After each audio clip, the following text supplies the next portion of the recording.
Do you want to be ahead of the game for the latest in arts, music, cuisine, and entertainment across the Middle East's most dynamic capital cities? Al Monitor is proud to launch our City Pulse newsletters, focused exclusively on local news, starting in Riyadh, Dubai, Istanbul, and Doha. Each week, our on-the-ground writers in these cities cover the latest cultural happenings and trends, so you have everything you need to know for the best local experiences. To subscribe for free, go to almonitor.com, that's al-monitor.com, and sign up on our newsletter page. Welcome to On the Middle East. My name is Ambryn Zaman, and today I'll be talking about the looming conflict in Iran again. Talks between Iranian Foreign Minister Abbas Araghchi and the Trump administration's lead Middle East envoy Steve Witkoff are set to resume in Geneva on Thursday. The United States says Iran must halt its enrichment of uranium. Iran says it will not stop what it insists is a peaceful nuclear energy program. With both sides so firmly entrenched in their positions, what are the chances of meaningful progress being achieved? My guest today is Hamidreza Azizi, a visiting fellow at the German Institute for International and Security Affairs in Berlin. Hamidreza has written extensively about Iran's foreign and security policy. Welcome to our program, Hamidreza. Thank you for having me. Always a pleasure being on the program. So on Thursday, we have your Foreign Minister Araghchi meeting with the U.S. envoy Witkoff in Geneva to try and get a deal. Do you think that one is possible? And if so, what would it look like? What could the sides walk away with that would look like, some kind of a win that would help avert conflict? I think the maximum outcome we can expect at this moment would be some sort of framework agreement without any specific details that would help both sides claim a victory at this moment and also avert an imminent military confrontation and leave the details maybe to to sometime in the future. So expectations has to be kept to the minimum. It's not going to be even if we assume that the deal is going to be limited only to the nuclear issue, and if we assume that President Trump and the U.S. administration is going to accept that, it's not going to be something comparable in terms of details and in terms of the international endorsement maybe to the JCPOA of 2015. That's my understanding at the moment. Of course, Israel would be very unhappy with that kind of outcome. They want Iran to either completely capitulate, obviously, and probably would rather just see the regime go away altogether. How much pressure do you think Israel can realistically bring to bear on United States to push for conflict, to have it happen, especially since everything's in place for conflict? When we look at it, when we think of it as experts, and when we look at the developments on the ground, I think we can say with some certainty that in terms of priorities, there are differences between the United States and Israel. Top priority for President Trump himself and the U.S. administration has always been, and maybe now more than before after Trump claimed obliteration of Iranian nuclear program. So the main priority has been the nuclear issue, and then to get into other details. And by the way, we shouldn't forget that this was the case even during Obama. So there was a tacit understanding, I think, between at least Obama and Rouhani at the time that JCPOA is going to be only a prelude to solve other issues. But of course, it faced a big backlash domestically in Iran against Rouhani, and it didn't work. I personally cannot imagine a situation that even if we think of that maximum outcome, a deal, a framework agreement reached between Iran and the United States, that President Trump would effectively let's say, tie Israel's hands in how it's going to confront Iran when and if they feel it's necessary. It's all about, I think, whether and to what extent the United States is going to be directly involved the way it did or it was So during the you're 12-day war. basically saying, Hamidreza, it boils down to whether President Trump has an appetite for actual conflict or not.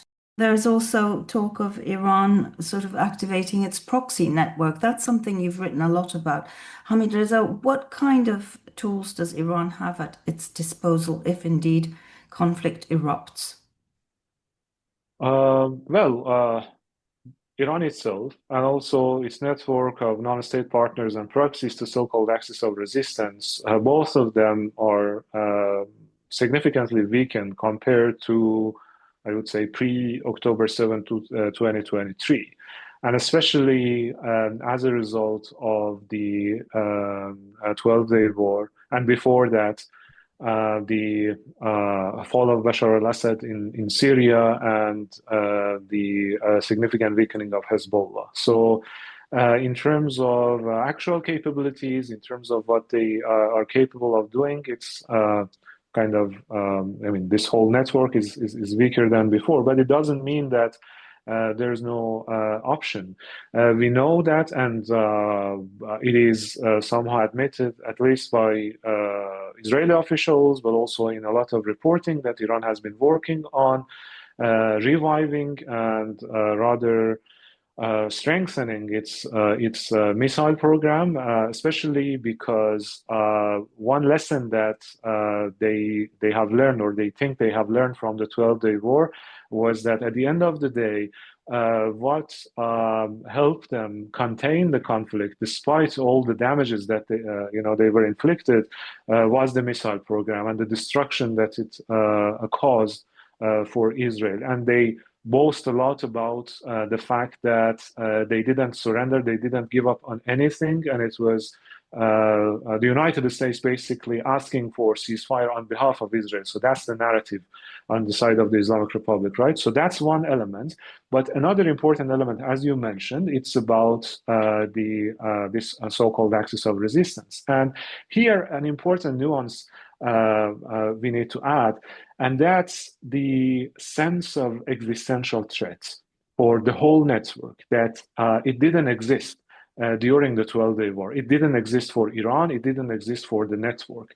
Because, again, as I said, in the Iranian perception, they managed to contain the conflict on their own, and they wanted actually to prevent, and this is important, to prevent the spread of the war, the kind of, especially in terms of a massive US involvement. So the US came in, it was a one-off, and then there was a ceasefire after 2 days. If they decided to activate the network of proxies and partners, it would automatically result in a wider war. But now we are in a situation that they feel the risk of the United States itself directly and on its own initiating a war against the Islamic Republic, which is happening, by the way, after this massive wave of protests and after the massacre and after the Islamic Republic legitimacy being at the lowest in its history. So in these circumstances, every attack, especially by the United States, would mean existential. So what do they do? Course, okay, it's existential. What do they do? What can they do? That's exactly what I want to say. So that prompts them, as they have already done so, to put their partners and whatever is left of it. And we shouldn't forget that the war, as much as it did damage to Hezbollah, it actually led to kind of promoting somehow the Houthis, both in terms of power, actual power, and also in terms of their status within Iran's network. We have the Houthis, we have the Iraqi militias. So for Iran, this time to ask them to be prepared for an attack, and by the way, putting it in the context of the broader development of the region, I would say there is, if we look at the narrative, again, this time not just coming from Iran, but also from Baghdad, from Beirut, there is an existential anxiety among the Shia, because they look at, especially Syria plays a key role here. Yeah, and they use at that. The narrative. They use that to recruit all those Afghans and Pakistanis. Yes, but it's not just fight in the war, and it seems like it was just a way of just, It's not recruiting just a people. justification. It's not a justification. It's a real anxiety because the context, as I said, it matters.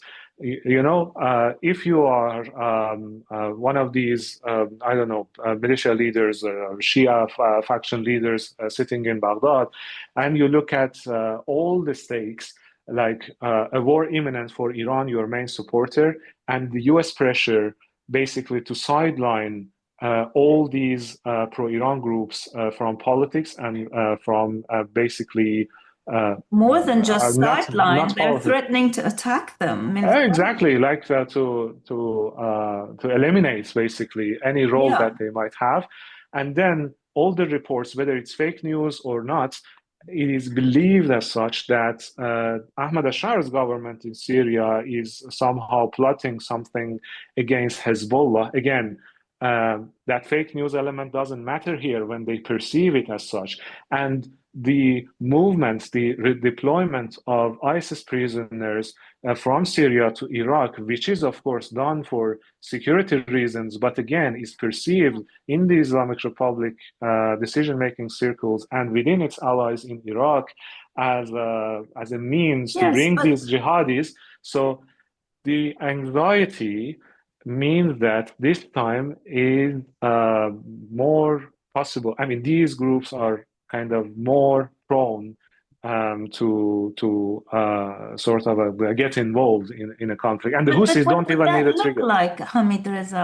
I'm sorry if I sound dismissive, but what can they actually do? I understand the anxiety. I understand it's real, it's existential, but ultimately, what can they do? Look, this is actually a very key question, and this is the way that any war planning, I think, is taking place in the United States as well. Look, when we speak of Iran's military strategy, and especially again, its strategic thinking at the current moment, it is based on one single notion, asymmetry. So they know that they are not capable of defeating the United States, and on that matter, even Israel. What they can do is to cause enough harm in order to prevent, kind of, dissuade the adversary from either attacking, like deterring it, or if a war happens already, to sort of contain it. And on that, they count a lot on President Trump not wanting to see any U.S. soldiers being killed or the U.S. assets being, targeted. The Houthi actually experience is very much prominent here when they But speak that about could it. be a When miscalculation because it could that have a could be. rally around the flag effect for Trump. If anything, it could, in the short term at least, work in his favor. I mean, ultimately, the truth is that Iran is a much, much weaker position than it's ever been Look, in, we as are we you are said. speaking. We are sorry for interrupting you, but we are speaking of an existential scenario. So, if a war happens, the perception on the side of the Islamic Republic is that it's already the end of it. When it comes to the Iraqi militias, for example, I saw something that I mean, it seems unprecedented, at least to me, at least publicly. These groups, especially Kataib Hezbollah, to be more specific, um, uh, recruiting people for suicide attacks. So it can mean a lot of things for But Iraq. It who would can they mean a lot of target? things. Who would they target? US troops U.S. are at a personnel, U.S. minimum. troops, Where? U.S. bases, wherever they can find this. I mean, again, we shouldn't think of it in a kind of a traditional warfare scenario. And I'm not saying that it's necessarily going to happen. I must emphasize here, I'm not saying this is going to be the case. I'm not saying this is the right path.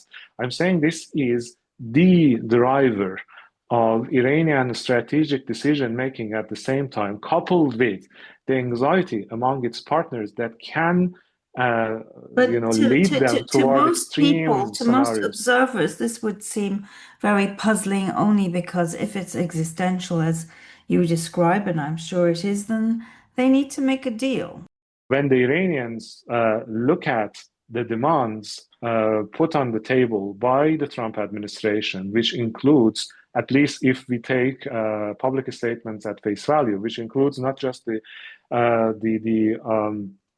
nuclear program, but also the missile program and regional activities. Okay, nuclear program proved actually to be mostly a liability, so we can find a face-saving arrangement on that, and the reports indicating also toward that direction for them to be kind of open to accepting some sort of symbolic enrichment on the region. Actually, it's already happening, right? Iran's control over these partners and proxies have already been weakened. As I mentioned, it's their own existential anxiety that puts them more in line with what Iran does. So compromise, some form of at least tacit compromise on that is also possible. But again, if you feel existential, there's no way you would compromise on your only deterrence capability, Well, it which sounds is like a missiles. hopeless situation in that case. And in the meantime, you have pressure from within. You had those mass protests, which ended very bloodily. And now you have the students back on the streets. And at the same time, you have Kurdish groups saying they formed a coalition, that they're ready to fight for a democratic, secular Iran. So it doesn't look great, does it, for this regime? When I look at it from outside in, it is exactly as you describe. There is no way out. There is no way out, at least for the Islamic Republic in its current form. The Islamic Republic with this stubborn, ideologically oriented supreme leader who really thinks that he's not only the leader of Iran, but also the leader of the whole Muslim world. And by the way, that also drives a lot of his decisions, from ordering or endorsing the mass killing of protesters to its I mean, defiance when it comes to the region I and hate to everything. interrupt you again, Hamidreza, but it really doesn't sound like he's normal then. He's slightly deranged. Look, we are speaking of a very ideological system. So, in that sense, it is not a normal political system in the kind of in the form of like the nation state. I mean, the way we expect a nation state to perform, because a nation state should, of course, prioritize the national interests of the country. It should prioritize the well-being of the people. None of these is actually the case, and it has pushed itself into a situation that is now facing an existential threat. And I mean, we don't need to go, far back in the history to find the roots of it. They had a momentum even just a few months ago after the 12-day war, because, and we discussed this, you remember, one of the maybe expectations of Israel at the time was for the attack to give an incentive to the people to come to the streets and topple the regime. It didn't happen. Not because of people's love for the Islamic Republic. They hated it back then. They hate it today, majority of the people. But because of the rise in the patriotic movements, the Islamic Republic could simply build on that, create some openness for the people. But isn't that card also looking weaker given the economic meltdown? I mean, people are hungry in Iran today. It's not really about just economy. It's not just about economy. It's the accumulation of all these. And again, as you perfectly describe, and I agree, this regime not acting in a normal way, because I mean, just let's forget for a moment about everything that's going on outside, right? All the military reinforcements, all the talk of war outside the Iranian borders. Just look inside. So for whatever reason, and I'm not going to get into the details of to what extent, how much sanctions were responsible for the current economic situation, which of course they were, how much corruption, which of course it was.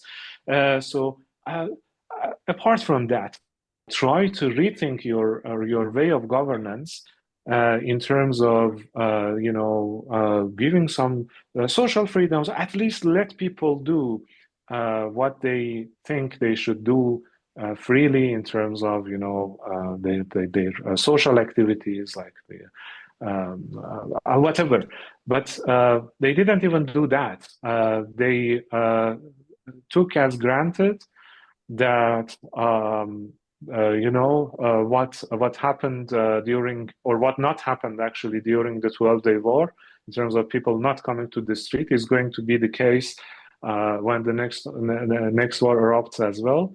And then they miscalculated, and now the gap between the state and society, I think, I cannot really think of any way that it can be repaired. And any deal with the United States has almost zero acceptance among the public, because they see it as a way to for the regime to prevent an imminent collapse or whatever. So in one word, I think. So they kind of see it is. things like Israel does in a certain sense, that it gives the regime time to recover, to, sustain itself. No, the thing is that I'm not sure that. So, first of all, of course, it's all about buying time and trying to see what they can do afterwards. But it's not necessarily going to be the case, because even with the sanctions removal at this stage, it could be the case before the protests. But now we are speaking of thousands and thousands of people killed. So no amount of economic opening, no amount of even social appeasement is going to repair this gap, because this gap is already filled with blood. And that's what I hear frequently from the people on the ground. They can sustain for some time, even with economic recovery, but these are so deep, this anger, this frustration, and this revenge-seeking sentiment among the people, that at the first moment, they flare up again, and this time it's going to be kind of even more serious than anything that we've seen in the past. So it can help them buy some time, but it's not going to solve the problems. Today's transformation of the Middle East is at the center of global geopolitics. Whether you're an analyst, diplomat, executive, or academic, you need the best reporting and analysis to understand what's really happening on the ground and what it means for the world. Al-Monitor is the award-winning independent leader in Middle East news. From Riyadh to Beirut, Abu Dhabi to Doha, and Baghdad to Tehran, our team of over 100 expert journalists report daily on the top stories driving the regional trends. Download our mobile app and subscribe to Al-Monitor to follow what leaders and decision makers are reading every day. Go to almonitor.com, that's AL-MONITOR.com, and use promo code POD25, POD25, for a discount. Let's assume the regime does collapse. What does the day after look like? I mean, I've put this question to other colleagues of yours, and nobody seems to have a very good answer. And nobody does, because it's very complicated. The regime itself is very complicated in terms of internal networks. I had a discussion with some colleagues the other day, and we spoke about, on a different matter, but we spoke about the experience of Syria. And then I mentioned this, and I do believe that it's much more complicated than a system like Syria, because we have different networks of power, networks within networks within networks inside the country. It has to do with the geopolitical position of the country. It has to do with all these regional networks that they have cultivated over the years. So there's complexities within, and there's complexities also outside. And so in any case, we need to think in terms of scenarios. Those scenarios also depend on how a regime collapse is going to happen and when. So if we speak of, for example, foreign military intervention, then it can result in the kind of a longer-term erosion of the state, or combined with public protests to an imminent collapse. So imminent collapse in a situation where there is no alternative inside, and there's no straightforward, I don't say there's no way at all, but there's no straightforward way for the external opposition to mobilize and take control, it can result in at least some period of civil war of some sort or not. Or even with, I mean, the best case scenario for the regime, a deal happens, they buy time. Khamenei is at the age of 86, 87. So the factions within the system are already poised to take over, and the not fractures, but competition exists. It can translate into well, your fractures colleague once. Iraqi Azizi said that if Khamenei were to go, you could maybe slightly moderate, reform this regime in ways that would be palatable and sort of, keep things going for everyone and calm things down. I mean, not ideal, but do you agree with that? I hate to disagree with Arash because I like him very much, but I'm not as optimistic because all the scenarios of regime transformation, not regime collapse, regime transformation, either as a result of Khamenei being removed or simply dying, will result in almost an immediate takeover by people from within the security apparatus. And I'm not speaking of the IRGC coup scenario. I have written about it and explained why it is not going to be the case, but a takeover by, I mean, to kind of, to give an example that would be maybe more understandable, I'm thinking of a scenario like what happened in the Soviet Union after the collapse of the Soviet Union and the transformation to the Russian Federation. So these security guys, the security elite, taking power and adopting potentially a nationalist ideology, instead of this intranationalist ideology of the Islamic Republic, or in that other case, the communist ideology, and then trying to I wouldn't say reform, because reform has a normative meaning. I don't want to use that. To change some elements of governance for the new regime to be more sustainable, there can be potentially some openings for the people, but I don't think that we can necessarily call it moderation, because these are the but same I guys. mean, looking at the world today, nobody seems to care so much about quote unquote the people or human rights or democracy. They're just Unfortunately looking not. for Yeah. pragmatic transactional relationships.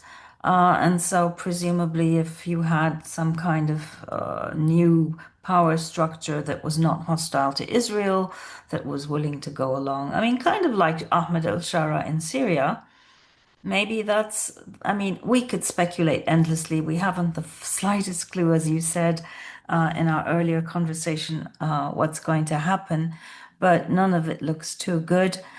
In the meantime, presumably the Kurds in particular are trying to create opportunities for themselves in case there is conflict and try and carve out some kind of space for themselves. So lots of interesting developments. Let's see what happens, Hamidreza, but we'll continue to keep reading you to keep on top of it all. Thank you so much for joining us here today. Thank you. It was a pleasure. And I hope I will have the opportunity to join this program again. Thanks for joining us today. And for more in-depth reporting on the Middle East, go to our website, www.al-monitor.com. Thank you and goodbye.